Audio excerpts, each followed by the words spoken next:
আলাইকুম। এটিএন বাংলার গ্রামগঞ্জের খবরে সবাইকে স্বাগত জানাচ্ছি আমি চিন্তিয়া হক। শুরুতেই বিআরবি কেবল সংবাদ শিরোনাম।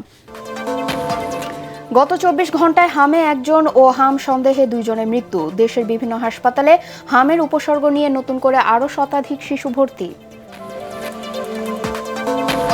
মালয়েশিয়া থেকে 68,000 টন ডিজেল নিয়ে 2টি জাহাজ চট্টগ্রাম বন্দরে। জ্বালানি নিরাপত্তা নিশ্চিত এবং বড় মৌসুমে চাহিদা মেটাতে তেল আমদানি, বলছে বিপিসি। দেশের শিক্ষা খাতের উন্নয়নে যা যা প্রয়োজন সরকার তা করবে বললেন শিক্ষামন্ত্রী। দেশের প্রতিটি উপজেলায় মাল্টিপারপাস পরীক্ষা কেন্দ্র নির্মাণের পরিকল্পনা। এবং রাজশাহীতে রেলওয়ে সিন্ডিকেটের হাতে জিম্মি যাত্রীরা। কর্মকর্তা কর্মচারীদের যোগ সাজসেই টিকিট কালোবাজারি, অভিযোগ ভুক্তভোগীদের। শুনছিলেন বিআরবি কেবল সংবাদ শিরোনাম, এবার বিস্তারিত সংবাদ। গত 24 ঘন্টায় হামে একজন ও হাম সন্দেহে 2 জনের মৃত্যু হয়েছে। একই সময় নতুন করে হামে আক্রান্ত হয়েছেন 76 জন। এছাড়া হামের উপসর্গ নিয়ে 1032 জন হাসপাতালে চিকিৎসা নিয়েছেন। স্বাস্থ্য অধিদপ্তর বলছে 15 মার্চের পর থেকে এ পর্যন্ত হামে 32 জনের মৃত্যু হয়েছে। একই সময় সন্দেহভাজন হামজনিত মৃত্যুর সংখ্যা 166 জন, আর হামে আক্রান্ত হয়েছেন 2973 জন। একই সময় সন্দেহভাজন হামে আক্রান্তের সংখ্যা 19,161 জন। এদের মধ্যে হাসপাতালে ভর্তি হয়েছেন 12,318 জন। সুস্থ হয়ে বাড়ি ফিরছেন 9,772 জন।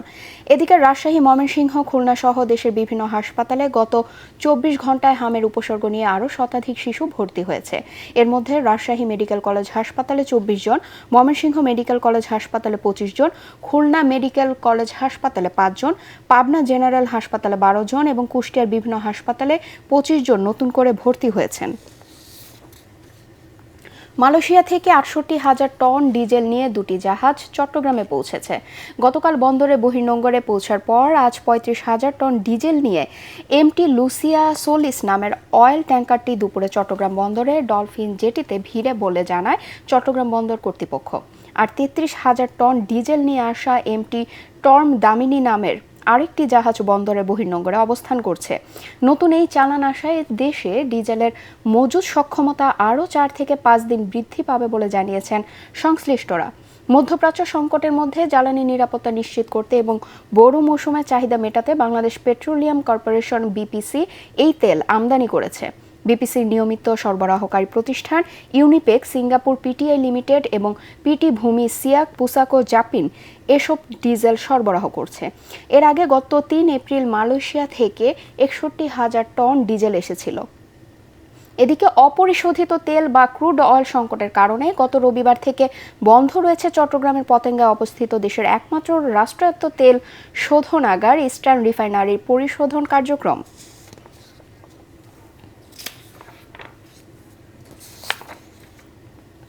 দেশের শিক্ষা খাতের উন্নয়নে যা যা প্রয়োজন সরকার তা করবে বলে জানিয়েছেন শিক্ষামন্ত্রী ডক্টর আ.ন.ম এহসানুল হক মিলন। প্রধানমন্ত্রী তারেক রহমান ইতোমধ্যে শিক্ষা খাতে জিডিপির 5% বরাদ্দ বৃদ্ধির ঘোষণা দিয়েছেন জানিয়ে শিক্ষামন্ত্রী বলেন, দেশের প্রতিটি উপজেলায় মাল্টিপারপাস পরীক্ষা কেন্দ্র নির্মাণের পরিকল্পনা করছে সরকার। দুপুরে সিলেটে এসএসসি ও সমমানের পরীক্ষা উপলক্ষে সিলেট শিক্ষা বোর্ড এবং ওই অঞ্চলের মাদ্রাসা ও কারিগরি শিক্ষা বোর্ডের কেন্দ্র সচিবদের সাথে মতবিনিময় সভায় তিনি এসব কথা বলেন। শিক্ষকদের বিভিন্ন সমস্যা নিরসনে সরকার ধাপে ধাপে কাজ করছে বলেও জানান শিক্ষামন্ত্রী। প্রজেক্ট নেই আমার, এবং এই স্বল্প সময়ে আমি খুব শঙ্কিত যে আমি এই 12 টাকা নিতে পারবো কিনা। কারণ বহুদিন ধরে না খেতে আমার নাড়ি ভুড়ি সব শুকিয়ে গিয়েছে। হঠাৎ করে এত টাকা কিভাবে নিব? এই ধরনের কোনো প্রজেক্টও নেই আমার, এবং এই স্বল্প সময়ে এই ধরনের কোনো কাজও আমি করতে পারিনি। সেই জন্যই আপনাদের সাথে ঘুরে বেড়ানো, দেখা, কথা বলা, ওই নকল মুক্তের জন্য নয়, শিক্ষা মানসম্মত শিক্ষা ব্যবস্থা কীভাবে আমরা আনতে পারি সেই জন্য। সরকার বেকার যুবকদের বিভিন্ন প্রশিক্ষণের মাধ্যমে কর্মসংস্থানের সৃষ্টি করছে বলে জানিয়েছেন যুব ও ক্রীড়া প্রতিমন্ত্রী আমিনুল হক। দুপুরে সাভারের ব্যাংক টাউন এলাকায় যুব উন্নয়ন একাডেমি ও যুব উন্নয়ন অধিদপ্তরের উদ্যোগে এক কর্মশালায় তিনি একথা জানান। আগামীর ভবিষ্যৎ যেন নতুন কিছু পায় সেজন্য সরকার নানা পদক্ষেপ হাতে নিয়েছে বলেও জানান যুব ও ক্রীড়া প্রতিমন্ত্রী। যুব ও ক্রীড়া মন্ত্রণালয়ের সচিব মাহবুবুল আলম, যুব উন্নয়ন অধিদপ্তরের মহাপরিচালক ডক্টর গাজী সাইফুজ্জামান ও যুব উন্নয়ন একাডেমির অধ্যক্ষ সেলিম খান এ সময় উপস্থিত ছিলেন। সারা বাংলাদেশে ইতিমধ্যে 64টি জেলায় ফ্রিল্যান্সিং এর যে কার্যক্রম আমরা ইতিমধ্যে উদ্বোধন করেছি।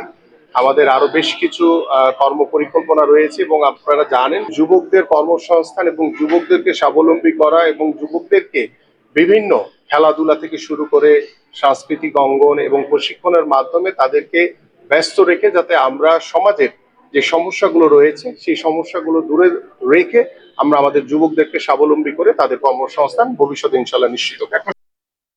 আগামী 20 এপ্রিল একদিনের সফরে বগুড়া যাচ্ছেন প্রধানমন্ত্রী তারেক রহমান। তার সফরকে সামনে রেখে সকালে বগুড়া সার্কিট হাউসে প্রস্তুতিমূলক সভা অনুষ্ঠিত হয়। সভায় প্রধান অতিথি ছিলেন স্থানীয় সরকার প্রতিমন্ত্রী মীর শাহে আলম। অন্যান্যদের মধ্যে বক্তব্য রাখেন প্রধানমন্ত্রীর অতিরিক্ত প্রেস সচিব আতিকুর রহমান রুমন ও জেলা প্রশাসক তৌফিকুর রহমান। সফরকালে প্রধানমন্ত্রী বিভিন্ন উন্নয়নমূলক কর্মসূচি উদ্বোধনের পাশাপাশি শহরের আলতাফুন্নেসা খেলার মাঠে বগুড়া জেলা বিএনপি আয়োজিত জনসভায় বক্তব্য রাখবেন। মাননীয় প্রধানমন্ত্রী 20 তারিখে এখন পর্যন্ত যেটি ঠিক আছে, উনি সড়ক পথে ঢাকা থেকে রওনা দিয়ে 10:30টার মধ্যে বগুড়া সার্কিট হাউসে পৌঁছবেন। এরপর এখান থেকে উনি বগুড়া জজকোর্ট প্রাঙ্গণে যাবেন। সেখানে বগুড়া বার সমিতির নতুন ভবন যেটা নির্মিত হয়েছে এটি উনি উদ্বোধন করবেন। 3:30টা থেকে 4টার মধ্যে ঐতিহাসিক আলতাফুন্নেসা খেলার মাঠে বগুড়া জেলা বিএনপি আয়োজিত জনসভায় উনি অংশগ্রহণ করবেন। চট্টগ্রাম শাহ আমানত আন্তর্জাতিক বিমানবন্দরে অবৈধভাবে আনা বিপুল পরিমাণ সিগারেট ও স্মার্টফোন জব্দ করেছে কাস্টমস। গোপন সংবাদের ভিত্তিতে আবুধাবি থেকে আসা বিমান বাংলাদেশ এয়ারলাইন্সের 2 জন যাত্রীর ব্যাগেজ তল্লাশি করে কাস্টমস। এ সময় মোহাম্মদ আরাফাত ও রায়হান নামের যাত্রীর ব্যাগেজে অবৈধভাবে আনা 630 কার্টুন মন্ড সিগারেট ও 5টি স্মার্টফোন পাওয়া যায়। পরে অভিযুক্ত যাত্রীদের মৌখিকভাবে সতর্ক করে জব্দ করা মালামাল চট্টগ্রাম কাস্টমস হাউসের হেফাজতে দেওয়া হয়েছে। রাজশাহীতে রেলওয়ে সিন্ডিকেটের হাতে জিম্মি যাত্রীরা। স্টেশন কাউন্টার কিংবা অনলাইন কোথাও মিলছে না ট্রেনের টিকিট, তবে বাড়তি টাকা শুনলেই দেখা মিলে পর্যাপ্ত টিকিটের। যাত্রীরা বলছেন রেলওয়ে কর্মকর্তা কর্মচারীদের যোগ সাজগেই টিকিটের এমন কারসাজি করছে একটি চক্র। রাজশাহী থেকে সুজাউদ্দিন ছোটনের রিপোর্ট জানাচ্ছেন জাহিদুল আলম। রাজশাহী রেল স্টেশনের ট্রেনের টিকিট যেন সোনার হরিণ, না আছে স্টেশনের কাউন্টারে, না পাওয়া যাচ্ছে অনলাইনে। অথচ দ্বিগুণ তিনগুণ কখনো বা এর চেয়ে বেশি টাকা দিলেই অঢেল টিকিট মিলছে। যাত্রীরা বলছেন রেল কর্মকর্তা কর্মচারীদের সম্পৃক্ততা ছাড়া এমন কাণ্ড অসম্ভব। সহজ অ্যাপসের মাধ্যমে যে টিকিট লেনদেন হয়, এর ফলে দেখা যায় কি অধিকাংশ সময় যাদের প্রয়োজন তারাই হয়তো টিকিট পায় না। টিকিট যখন হয়তো অন্যভাবে বলে যে আমাদেরকে নিতে হবে, তখন টাকা বেশি লাগবে, মুখ এই সেই মেলা রকমের কাহিনী গাই। রেল জানে সেটাকে কালোবাজারের হাত থেকে রক্ষা করা হোক, এটা আমাদের জনসাধারণ হিসেবে আমি দাবি রাখছি। অভিযোগ রয়েছে রেল স্টেশনে স্থাপিত টিকিট বিক্রির ভেন্ডিং মেশিন দুটি অকেজো করে রাখা হয়েছে টিকিট সিন্ডিকেটের কারসাজিতে। এছাড়া রেলওয়ের টিকিট বিক্রির ব্যবস্থাপনায় থাকা বেসরকারি কোম্পানি নিয়েও রয়েছে অসন্তোষ। যে এই অ্যাপসের মাধ্যমে যে ইটা চালু হয়েছে, এই মেশিনটাতে কিন্তু চালুর পরপরই এখন পর্যন্ত টিকিট বিক্রয় হচ্ছে না। এই কারণে আমি মনে করি যে রেলের নিজস্ব একটি অ্যাপস চালু করে টিকিট ব্যবস্থা রেলের নিজ দায়িত্বে নিয়ে এসে যাত্রীদের ভোগান্তি কমানো উচিত। টিকিট সিন্ডিকেটের বিষয়টি স্বীকার করে পশ্চিমাঞ্চল রেলওয়ে মহাব্যবস্থাপক এ বিষয়ে জিরো টলারেন্স নীতির কথা জানান। যখনই আমরা কোনো কালোবাজারের ঘটনা শুনি, সাথে সাথে আমরা আরএনবিকে বলে দিই এবং আরএনবির একটা রুটিন দায়িত্ব, আরএনবি প্রতিনিয়ত এটা করে। তো কালোবাজারি রোধে আমরা দৃঢ় প্রতিজ্ঞ।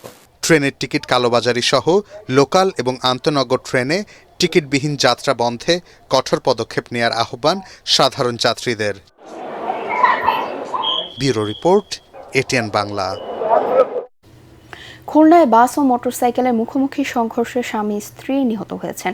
গতরাতে দৌলতপুর থানার রেলিগেট এলাকায় এ দুর্ঘটনা ঘটে। এ ঘটনায় ঘাতক বাসটিকে আটক করা হলেও চালক পালিয়ে গেছে বলে পুলিশ জানিয়েছে। নিহতরা হলেন পাটিয়াঘাটা উপজেলার ভাতকাতি এলাকার বাসিন্দা তানভীর হাসান শেখ ও তার স্ত্রী লামিয়া বেগম। পরে ময়নাতদন্ত শেষে মরদেহগুলো পরিবারের কাছে হস্তান্তর করে পুলিশ। 2026-27 অর্থ বছরে বিড়ির উপর শুল্ক বৃদ্ধি না করা, শ্রমিকদের কর্মদিবস বৃদ্ধি সহ 5 দফা দাবি তুলে ধরেছে বাংলাদেশ বিড়ি শ্রমিক ফেডারেশন। এনবিআর বাজেট সভায় বিড়ির উপর শুল্ক বৃদ্ধির প্রস্তাবের প্রতিবাদে জাতীয় প্রেসক্লাবে আয়োজিত সংবাদ সম্মেলনে এসব দাবি তুলে ধরেন বক্তারা। এ সময় বিড়ি দেশীয় শ্রমিক বান্ধব শিল্প উল্লেখ করে এটিকে কুটির শিল্প হিসেবে অন্তর্ভুক্ত করার আহ্বান জানান তারা। পাশাপাশি দেশীয় শিল্প টিকিয়ে রাখতে বিড়ি ও সিগারেটের আয়করে বৈষম্য দূর করার কথাও জানান বক্তারা। বিড়ি শিল্পকে বাঁচাতে এবং শ্রমিকদের কর্মরক্ষার্থে আগামী 2026-27 অর্থবছর বাজেটে বিড়ি শিল্পের উপর শুল্ক বৃদ্ধি না করার অনুরোধ করছি। দেশের তরুণদের উদ্ভাবনী চিন্তা ও প্রযুক্তি নির্ভর সমাধান তৈরিতে উৎসাহিত করতে সাভারের ড্যাফোডিল ইন্টারন্যাশনাল ইউনিভার্সিটি আয়োজন করতে যাচ্ছে এআই হ্যাকাথন 2024। এই হ্যাকাথনের মূল লক্ষ্য দেশে বিভিন্ন বিশ্ববিদ্যালয়ের মেধাবী শিক্ষার্থীদের একত্রিত করে আর্টিফিশিয়াল ইন্টেলিজেন্স এআই ব্যবহারের মাধ্যমে বাস্তব সমস্যার উদ্ভাবনী সমাধান তৈরি করা। এ উপলক্ষে দুপুরে বিশ্ববিদ্যালয়ের গ্রিন গার্ডেনে মিট দ্য প্রেস অনুষ্ঠানের আয়োজন করা হয়। এতে বক্তব্য রাখেন ওয়ার্ল্ড এআই অ্যালায়েন্সের প্রেসিডেন্ট ও স্কেল বিল্ড এআই এর CEO Ujjwal Roy, Daffodil International ইউনিভার্সিটির ট্রাস্টি বোর্ডের chairman doctor Sabur Khan, vice chancellor professor doctor Mohammad Masum Iqbal ও রেজিস্ট্রার ডক্টর মোহাম্মদ নাদির বিন আলী। আগামী 11 থেকে 12 জুলাই সাভারে বিরুলিয়া ড্যাফোডিল স্মার্ট সিটির বিশ্ববিদ্যালয় ক্যাম্পাসে এ হ্যাকাথন অনুষ্ঠিত হবে।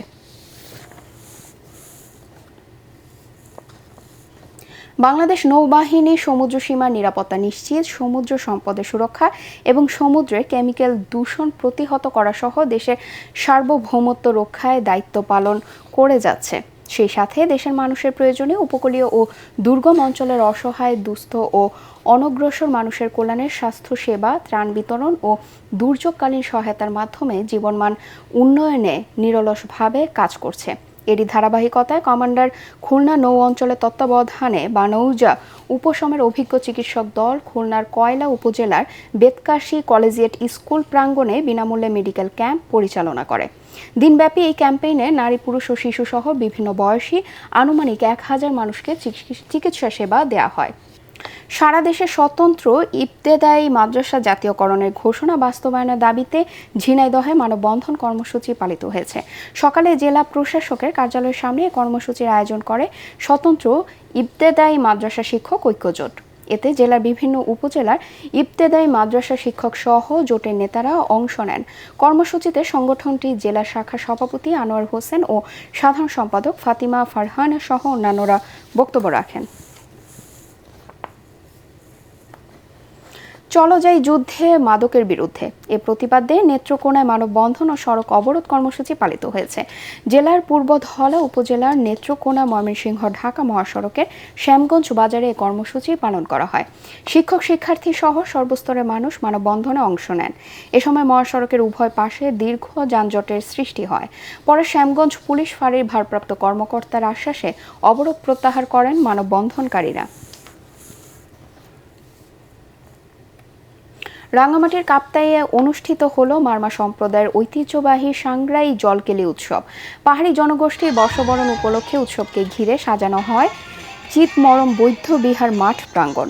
সকালে আনুষ্ঠানিকভাবে শুরু হয় ঐতিহ্যবাহী জলকেলি বা পানি খেলা উৎসব। উদ্বোধন করেন পার্বত্য চট্টগ্রাম বিষয়ক মন্ত্রী দীপেন দাওয়ান।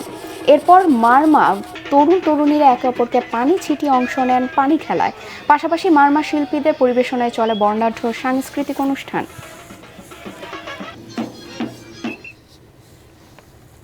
পহেলা বৈশাখ ও বর্ষবরণ উপলক্ষে রংপুরে অসহায় এবং দুস্থদের মাঝে খাদ্য সামগ্রী বিতরণ করেছে জেলা পরিষদ।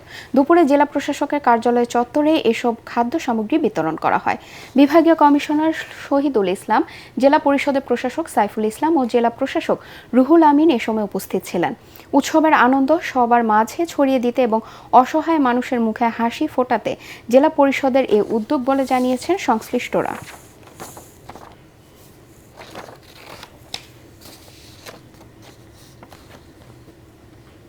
সনাতন ধর্মাবলম্বীদের বর্ষপঞ্জি অনুযায়ী পহেলা বৈশাখের প্রথম দিন নারায়ণগঞ্জের সোনারগাঁয়ের জয়রামপুর গ্রামে শতবর্ষী এক বটগাছের নিচে অনুষ্ঠিত হয় সিদ্ধেশ্বরী পূজা। পরিবার, দেশ ও সমাজের শান্তি সমৃদ্ধি কামনায় নারীরা দলবদ্ধভাবে এই পূজায় অংশ নেন। পূজাকে কেন্দ্র করে বসে 3 দিন ব্যাপী ঐতিহ্যবাহী বৌমেলা। স্থানীয়দের বিশ্বাস, প্রায় 100 বছর আগে এই বটগাছকে সিদ্ধেশ্বরী কালী দেবীর রূপে পূজা শুরু হয়। বংশ পরম্পরায় চলে আসা এই আয়োজন প্রথমে নববধূদের মধ্যে সীমাবদ্ধ থাকলেও বর্তমানে সব বয়সী নারীর অংশগ্রহণে তা পরিণত হয়েছে সর্বজনীন উৎসবে। সিদ্ধেশ্বরী কালীতলা গ্রামে পরিচিত স্থানটি এলাকায় বৌতলা হিসেবেই বেশি পরিচিত।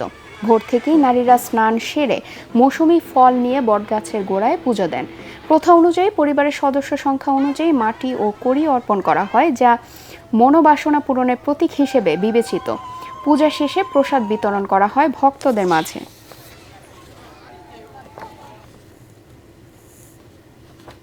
বাংলা নববর্ষ উপলক্ষে মাদারীপুরের শিবচরে বিলুপ্ত প্রায় গ্রামীণ ঐতিহ্যবাহী দাঁড়িয়াবান্ধা খেলা অনুষ্ঠিত হয়েছে।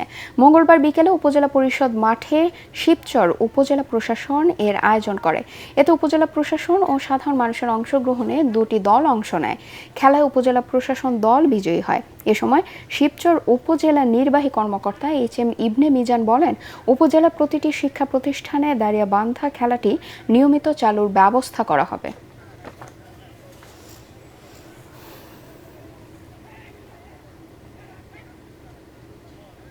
পরবর্তী সংবাদ দেখার আমন্ত্রণ জানিয়ে এখনকার মতো শেষ করছি। ATN বাংলা সংবাদ ইউটিউবে দেখতে ব্রাউজ করুন youtube/ATN বাংলা নিউজ। ধন্যবাদ সবাইকে।